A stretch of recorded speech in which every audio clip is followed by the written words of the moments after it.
बाळ सध्या काही खात नाही म्हणून त्याला मखाणा घेऊन आले. मखाणाची रेसिपी मस्त करून देणार आहे मी त्याला.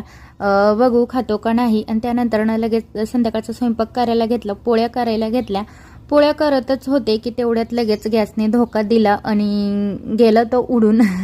तर मस्त दुसरी टाकी लावली लगेच. आणि इथं अवनी भाजीपाल्याचं जरा जास्तच मनावर घेतलं आणि एवढा सारा भाजीपाला करून आणला की तो फ्रीजमध्ये सुद्धा मावत नव्हता, एवढा एकचदा करून आणला. सासूबाई तेच निवडत बसल्या होत्या. मस्त ताजे ताजे भाज्या होत्या, मस्त पालेभाज्या सुद्धा खूप छान होत्या आणि गाजर वगैरे सुद्धा खूप छान होते गावठी.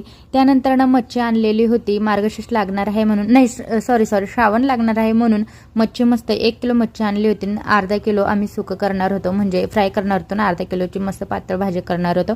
तर इथं मस्त धणा खोबरं वगैरे सगळं इथे दळून घेतलं, मसाला दळून घेतला आणि मस्त अशी पातळ भाजी केलेली आहे.